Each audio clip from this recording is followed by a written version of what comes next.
Hey warriors, welcome back to the channel. You ever notice how people interrupt you mid-sentence but never interrupt certain others?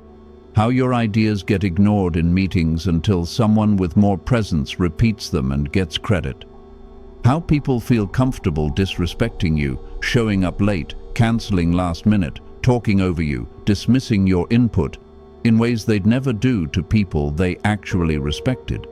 Here's what's really happening. Disrespecting you is free. There's no cost, no consequence. They can treat you like you're optional and you'll still show up. They can waste your time and you'll still be available. They can dismiss you and you'll still try harder to prove your value. And here's what nobody's telling you. They can see you don't respect yourself. Every time you tolerate disrespect without consequence, every time you laugh off an insult to keep the peace, every time you keep giving energy to people who treat you as background noise, you're not being mature, you're not being professional, you're not being the bigger person. You're teaching them exactly how to treat you, and they're learning. They're learning that you're someone who accepts being walked over, someone who won't do anything about it, someone safe to ignore. And the longer this goes on, the more permanent it becomes. People don't wake up one day and suddenly start respecting someone they've been dismissing for months or years. They solidify their perception. You become categorized, filed away as someone who doesn't command respect, someone who's always trying to earn it but never quite getting there. Machiavelli understood something that destroys most people. Respect isn't earned through competence or kindness. It's commanded through presence and consequence. The people who get interrupted, they've made interrupting them safe. The people who never get interrupted, they've made it dangerous.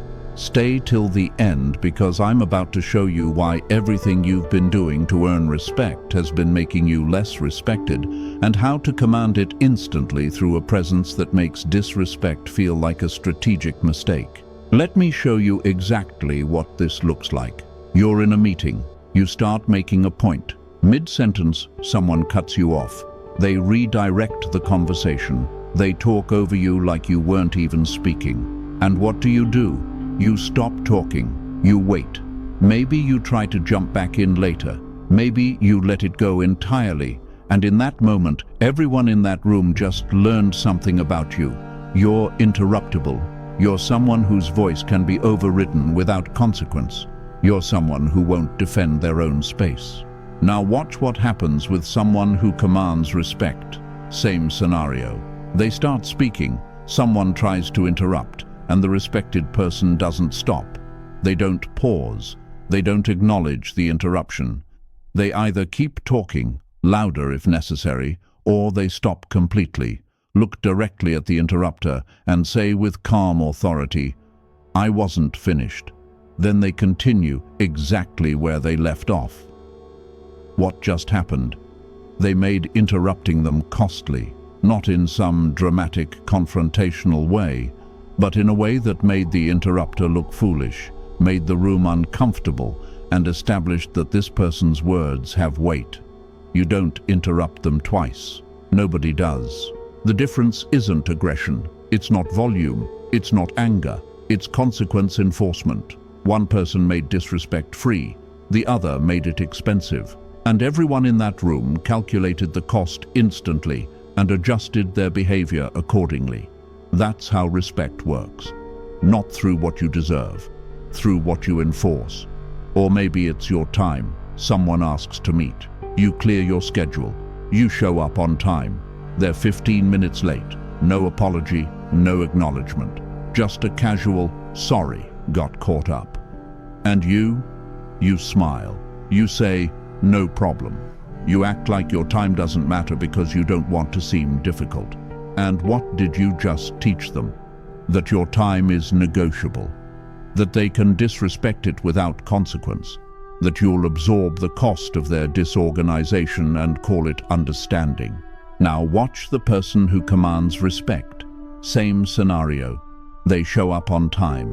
The other person is late. And when that person arrives with their casual non-apology, the respected person doesn't smile it away. They say calmly and directly, "I have 15 minutes now, let's make this count." Or they reschedule entirely. "I had time blocked for our original meeting time, we'll need to find another slot." What just happened? They made wasting their time costly. They didn't absorb the disrespect, they reflected it back. And the other person just learned, this person's time matters. You don't get to waste it without consequence. You see the pattern? Respect isn't about being the smartest person in the room. It's not about credentials. It's not about likability. It's about making disrespect more expensive than respect. When people calculate, consciously or unconsciously, whether to treat you with respect or dismiss you, they're doing cost-benefit analysis. If disrespecting you is free and maybe even gets them what they want faster, they'll disrespect you. If disrespecting you carries immediate social cost, creates friction, makes them look bad, they'll respect you, not because they like you, because it's strategically smarter. This is what you've been missing. You've been trying to earn respect through performance, through being helpful, through being nice, through being competent.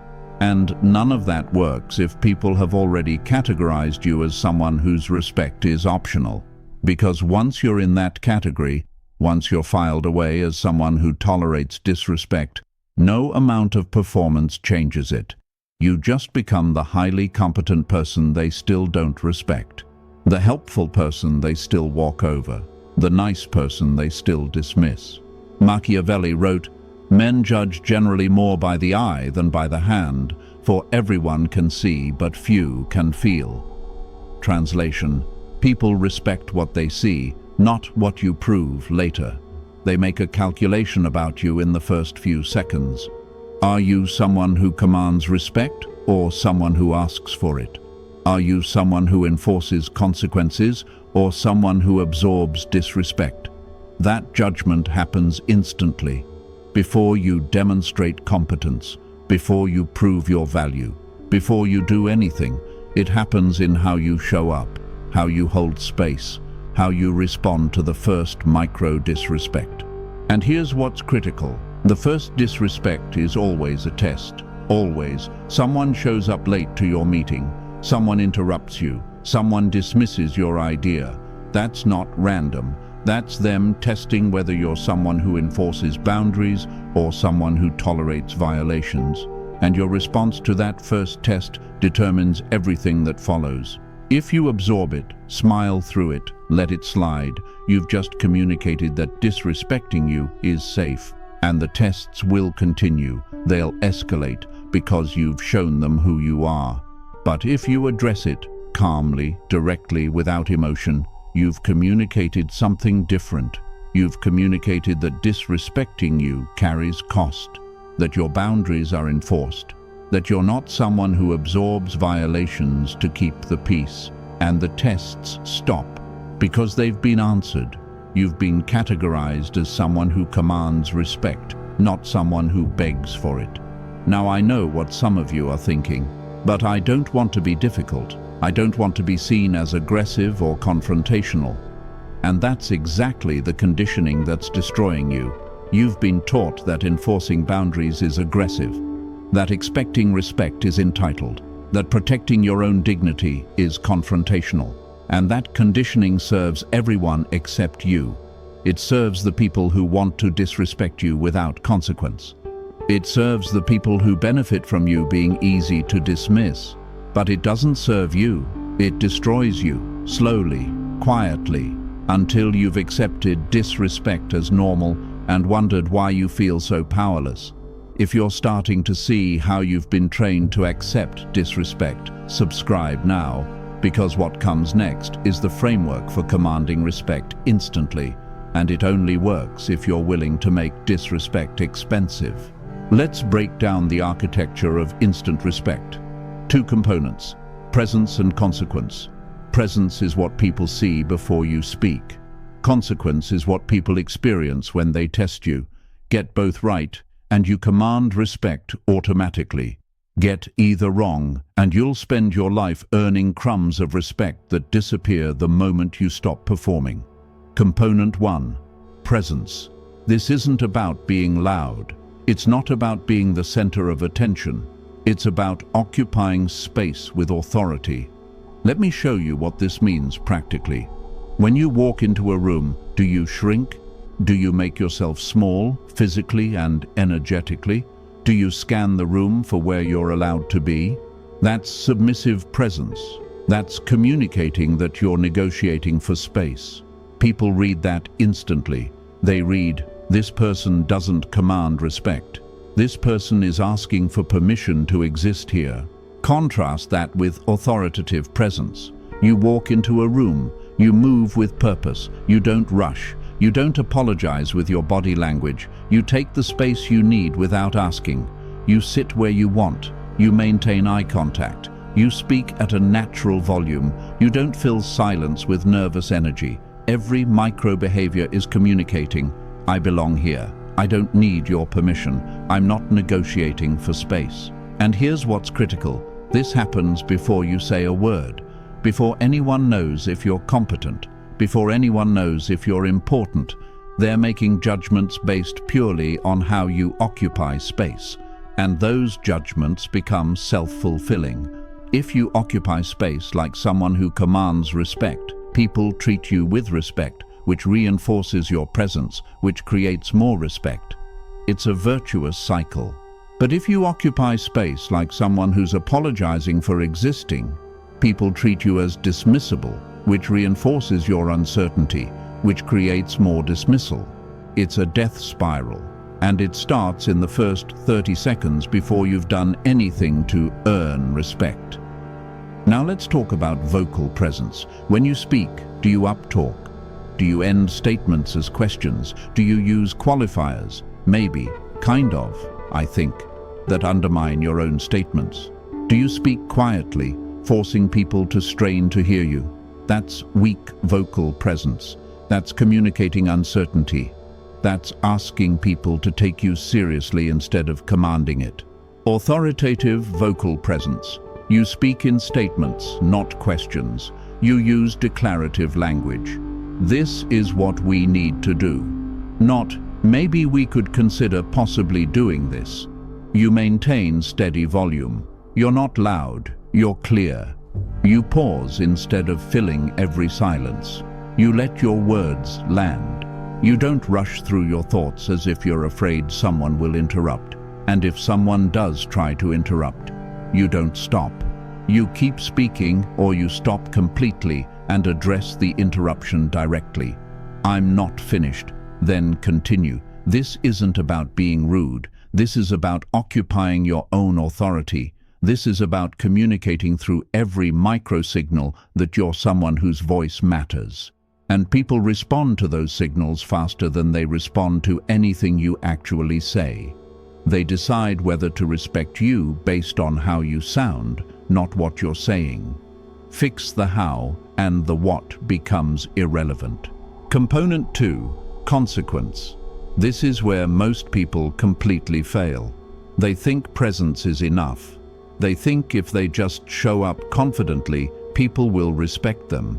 But presence without consequence is just theater. It's an act that gets exposed the moment someone tests you, and they will test you, always. Here's how consequence works. Someone disrespects you. Small or large, doesn't matter. They're late to your meeting. They interrupt you. They dismiss your idea. They ignore your email. They make a joke at your expense. Whatever it is, it's a test. And you have 3 options. Absorb it, address it emotionally, or address it strategically. Most people absorb it. They let it slide. They make excuses for the other person. They tell themselves it's not a big deal, and in doing so, they've just made disrespecting them free. The other person learned, "I can do this without consequence." The test has been passed.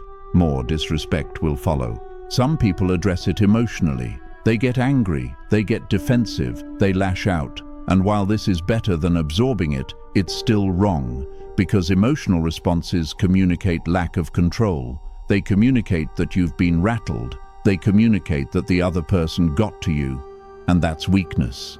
That's giving them power over your emotional state. The strategic response is calm consequence. Someone shows up late to your meeting. I have 10 minutes now. Let's focus on priorities. Someone interrupts you.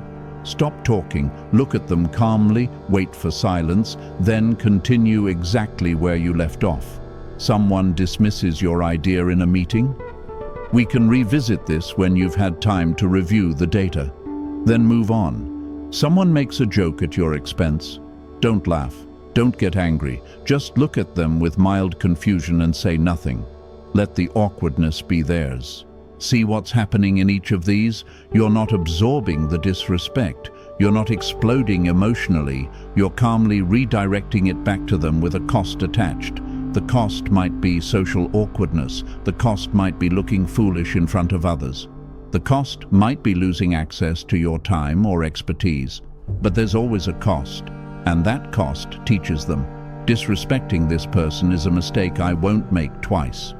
Machiavelli wrote, "Upon this, one has to remark that men ought either to be well treated or crushed, because they can avenge themselves of lighter injuries, of more serious ones they cannot." Applied here. If you're going to address disrespect, address it completely. Half measures teach people they can disrespect you with minor consequences. Complete corrections teach them never to try again. You don't need to destroy people, but you do need to make the consequence proportional enough that they recalculate their behavior. And here's what's beautiful about this. You only have to do it once or twice per relationship. People learn fast. The first time someone tests you and experiences consequence, they categorize you as someone who enforces boundaries. They adjust. They don't test again. But if they test you and you absorb it, they'll test you forever. They'll push boundaries constantly because they've learned there are no boundaries. You've taught them that you're someone who tolerates infinite disrespect. Now let me show you what this looks like across different domains. Professional settings, social dynamics, intimate relationships. The principles are the same, but the application varies. Professional domain. You're in a workplace where people regularly dismiss your contributions. Your ideas get ignored until someone higher status repeats them. You get assigned grunt work while others get high visibility projects. People schedule over your time without asking. This is systemic disrespect, and it's happening because you've been absorbing it. The fix: start enforcing consequences. Your idea gets ignored, then repeated by someone else. In the moment, calmly. Yes, as I mentioned 5 minutes ago, that approach would work if we implement X. You've just made idea theft visible and socially awkward. Someone schedules over your time. Decline the meeting. I have a conflict. Let me know alternative times. Someone tries to dump grunt work on you. I'm focused on X project this week. That won't fit. No apology, no over-explanation, just a boundary. Will this make you unpopular? Possibly. Will it make you respected? Absolutely. Because you're communicating that your time, your ideas, your contributions, they matter. They're not free resources for others to exploit. And the people who respect that will work with you differently. The people who don't, they'll reveal themselves as people who only valued you when you were exploitable. And those aren't relationships worth maintaining. Social domain. You have friends who consistently show up late, cancel plans, expect you to accommodate their schedule, but never accommodate yours. They call when they need something, but disappear when you need support. They make jokes at your expense in group settings. This is friendship-shaped disrespect, and you're tolerating it because you've confused loyalty with accepting mistreatment. The fix: stop accommodating. Friend cancels plans last minute. No worries, let me know when you have space in a few weeks. Not days, weeks. You've just made their time less valuable than yours. Friend makes a joke at your expense. Don't laugh. Look at them with genuine confusion. Why would you say that? Then let them explain. Watch them scramble. Friend needs something but has been MIA when you needed them. I'm slammed right now. Can't help. Short, direct, no guilt. What happens? One of two things. They adjust their behavior because they realize the relationship is conditional on mutual respect. Or they drift away because they only valued you as someone who absorbed their behavior without consequence. Either outcome serves you. Either you get a better friendship or you clear space for better people. Intimate relationships. Your partner regularly dismisses your feelings, invalidates your concerns, makes you feel like you're overreacting to legitimate problems. Or they're unreliable, saying they'll do something and not following through, being late, being inconsistent, and you've been tolerating it because you love them, because you don't want conflict, because you think that's what compromise looks like. It's not. That's not compromise. That's you accepting disrespect in an intimate setting. And if you don't address it, it calcifies. It becomes the relationship dynamic. You become the person who tolerates disrespect, and they become the person who dishes it out. And that dynamic only gets worse over time. The fix: enforce consequences even in love. Partner dismisses your feelings? Don't argue. Don't convince. Just disengage. I'm not discussing this right now. Then create space. Partner is consistently unreliable. Stop depending on them. Make alternative plans. When they ask why you didn't wait, calmly, "You've shown me I can't rely on you for this, so I handled it." Partner tests a boundary you've set. Enforce the consequence you stated, not as punishment, as follow-through. And if they can't adjust, if they can't show up with respect even after consequences, then you have information. You've learned that they need you to be disrespectable to stay comfortable. And that's not love, that's control. And you need to decide, is this acceptable, or do I respect myself enough to leave? If this is landing, if you're seeing how consequence architecture changes everything, hit that like button. It tells me you're ready to stop tolerating disrespect, and it pushes this to others who need to hear it. Now let's talk about what happens when you actually implement this. When you start commanding respect through presence and consequence. 3 things happen, and you need to be ready for all 3. First, some people will push back. They'll call you difficult, they'll call you sensitive, they'll say you've changed, and they're right, you have changed, you've stopped being exploitable.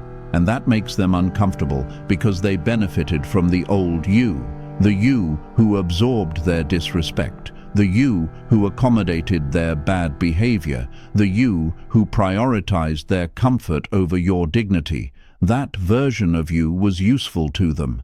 This version isn't, so they'll push back. They'll try to guilt you back into the old dynamic. You're being too serious. You're overreacting. Why are you being like this? Don't engage. Don't defend. Don't explain. Just stay consistent with your boundaries. Because what they're really saying is, I preferred it when disrespecting you was free. And your response is, it's not anymore. Adjust or leave. Not in words, in behavior. Second, some people will leave, and that's good. These are people who only valued you when you were easy to use. When you stopped being a doormat, they had no use for you. They'll drift away. They'll stop calling. They'll find someone else who's still absorbing disrespect and redirect their attention there. Let them go. Mourn the illusion of the relationship if you need to, but don't mourn the loss, because what you lost wasn't valuable.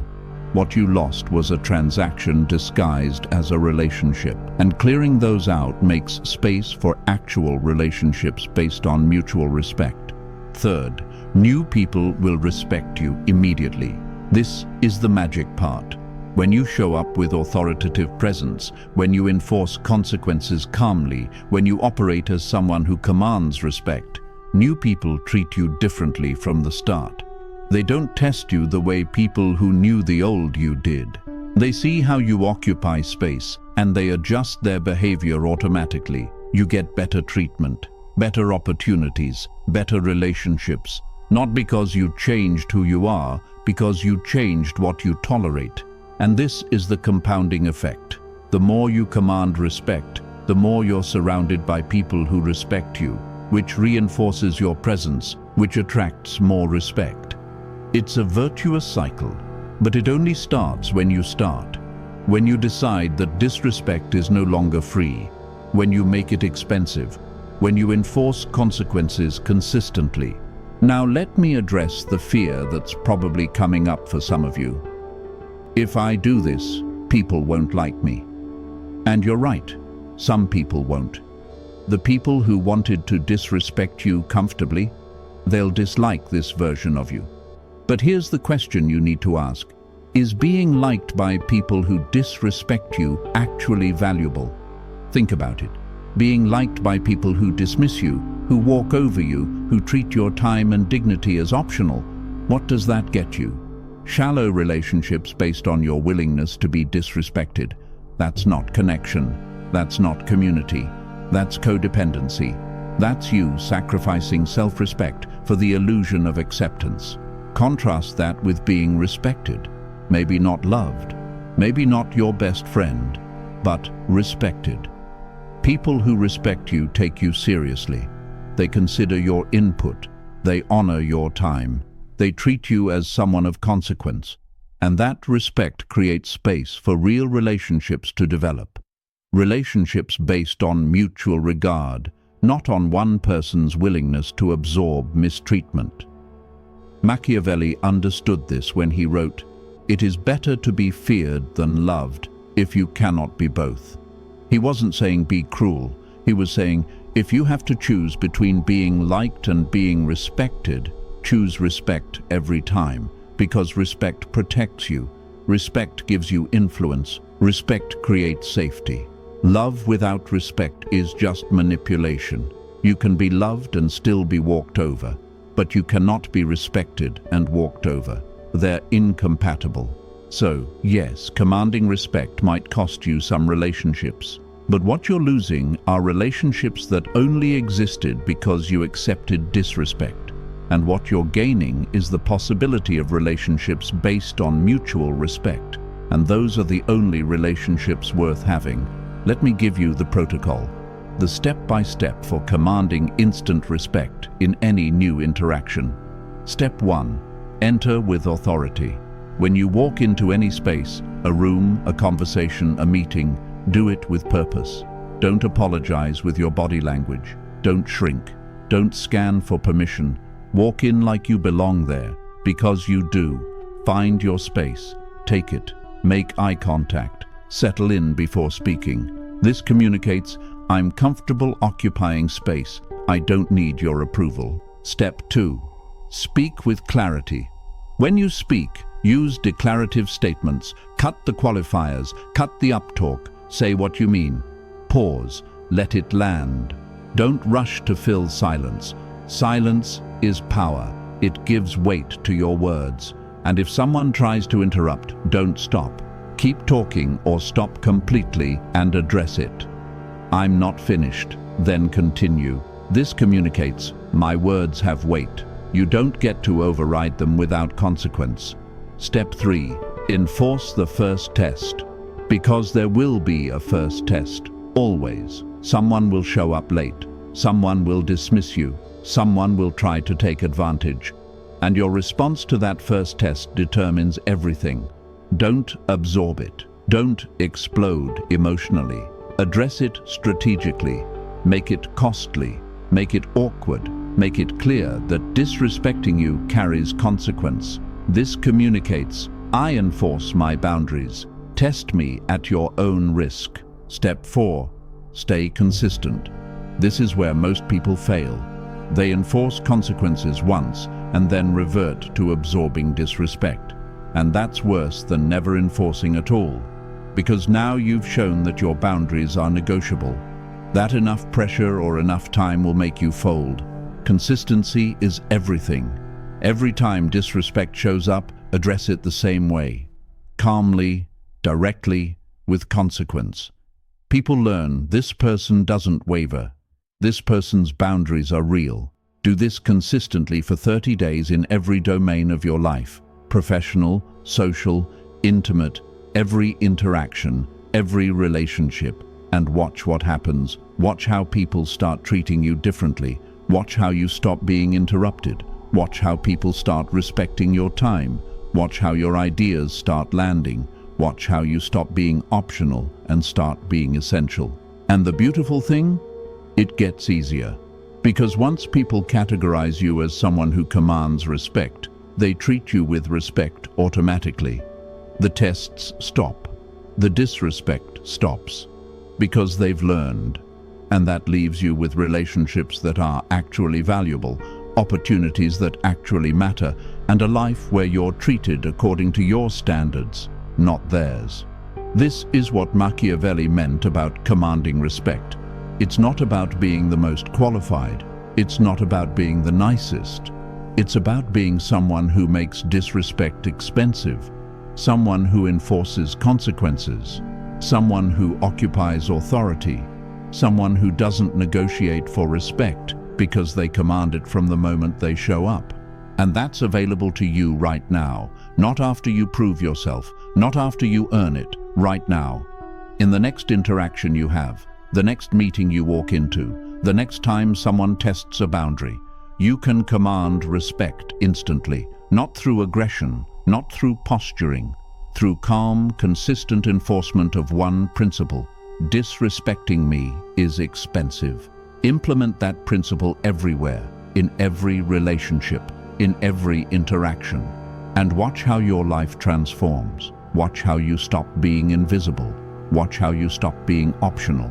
Watch how you become someone who people treat with respect because they've learned, through consequence, that anything else is a strategic mistake. If you're ready to stop earning respect and start commanding it, subscribe and turn on notifications. This channel is for people who refuse to accept disrespect. Drop a comment telling me the first consequence you're going to enforce. Share this with someone who's been tolerating disrespect and needs to see there's another way. Because the world is divided into two groups, people who command respect and people who beg for it. And you've been begging long enough. The choice is yours. Keep tolerating disrespect and wonder why nothing changes, or make disrespect expensive and watch everything change. Command respect. Don't earn it. Don't negotiate for it. Don't apologize for expecting it. Command it through presence, through consequence, through the calm understanding that you're someone of value and people who don't recognize that can be corrected or discarded. That's the Machiavellian truth. That's the path to instant respect. Not through being loved, through making disrespect too costly to attempt. Start today. Start now. And never tolerate being dismissed again.